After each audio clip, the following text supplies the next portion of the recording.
What if I told you that just over a century ago, the cure for your child's cough might have been a spoonful of heroin?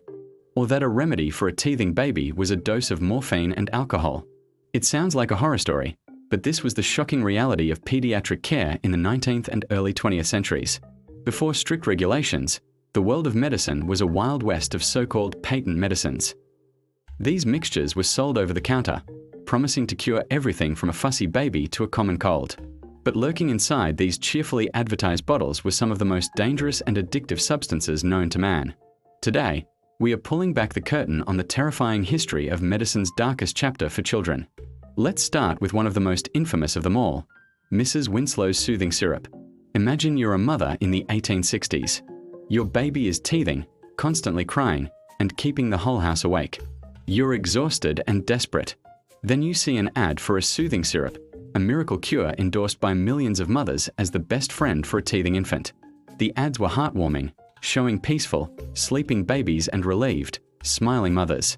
The tagline was "For children teething," and it promised to regulate the bowels, soothe pain, and bring rest. It sounded like a godsend. You'd buy a bottle without a second thought. But what you wouldn't know, because it wasn't listed anywhere on the label, is that the main active ingredients were morphine and alcohol. That's right. The soothing effect came from drugging the baby into a stupor. Mrs. Winslow's soothing syrup was created by Charlotte N. Winslow and her son-in-law, Jeremiah Curtis, a pharmacist. Marketed as an invaluable aid for mothers, it became a massive commercial success, selling millions of bottles across America and the United Kingdom. The recommended dose was 1 teaspoon, which contained an amount of morphine equivalent to what an adult would take. For a tiny infant, this was a massive, often lethal, overdose.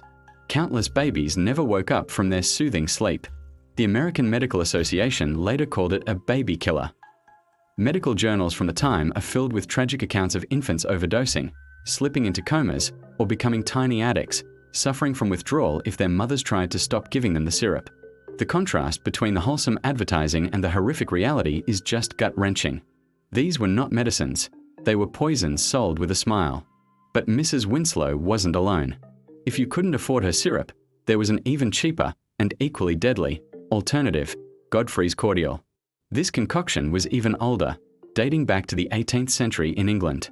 It became known as the poor child nurse because it was widely used by working-class mothers and overwhelmed nurses in orphanages and workhouses. If a baby was crying from hunger, colic, or just wanted attention, a dose of Godfrey's cordial would silence them. Its key ingredient was opium, mixed with treacle and water. Essentially, it was a narcotic solution designed to drug children into silence. The name cordial sounds so harmless, doesn't it? Like a sweet, friendly drink. But this was opium, a powerful depressant. For an infant's underdeveloped body, even a small amount could slow breathing to a fatal stop.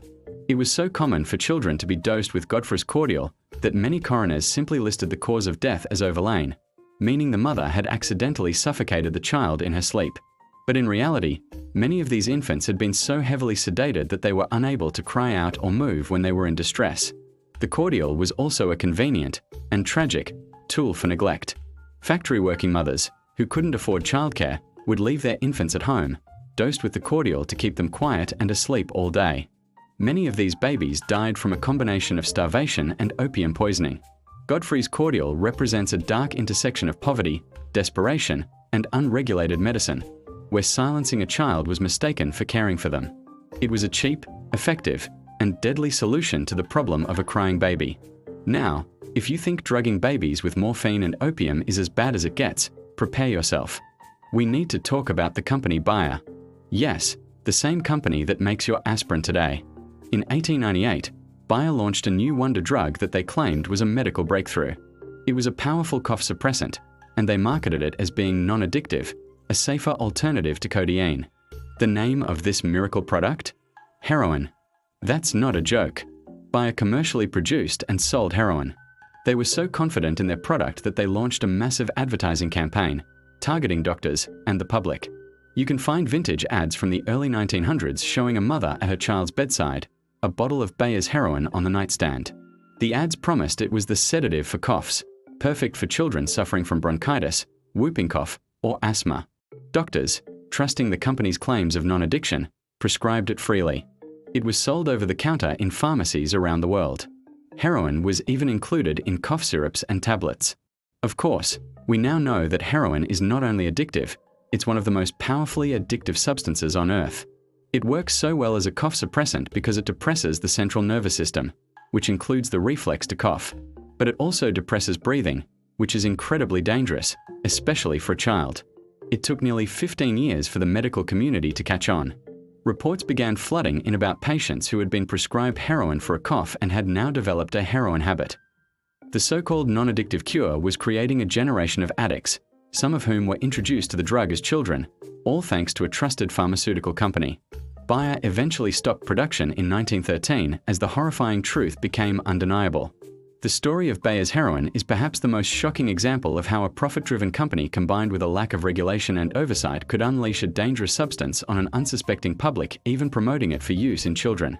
So how did we go from this nightmare landscape of heroin cough syrup and opium-laced baby soothers to the medicine cabinets we have today? What changed? The answer lies in a combination of public outcry, investigative journalism, and finally, government regulation. As the death toll from these patent medicines mounted, doctors and journalists began to sound the alarm. Magazines published exposés, revealing the secret, deadly ingredients in these popular cures. The public was horrified to learn that they had been poisoning their own families with products they trusted. This growing outrage created political pressure for change. In the United States, this culminated in the landmark Pure Food and Drug Act of 1906. This was a game changer. For the first time, the law required that certain dangerous drugs, including alcohol, morphine, opium, and cannabis, be accurately listed on the product's label. It didn't ban them outright, but it destroyed the secrecy that the patent medicine industry relied on. When mothers could clearly see morphine or opium listed on the label of a teething syrup, they stopped buying it. The act also paved the way for the creation of the Food and Drug Administration, or FDA, the agency that today ensures the safety and effectiveness of our foods and medicines. Similar laws were passed in the UK and other countries, slowly but surely shutting down this dark era. The shift was monumental. It represented a fundamental change in society's understanding of medicine and corporate responsibility. We moved from an age of let the buyer beware to an age of evidence-based science and consumer protection. The stories of Mrs. Winslow's soothing syrup, Godfrey's cordial, and Bayer's heroin serve as a terrifying reminder of what happens when medicine is unregulated and when profit is prioritized over patient safety. It's a history that's both shocking and crucial to remember, showing us just how far we've come and why vigilant oversight of the things we put into our bodies is so vitally important.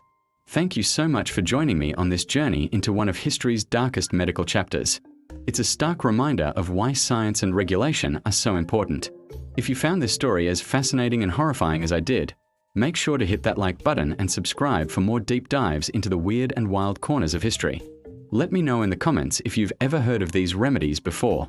Thanks for watching, and I'll see you in the next video.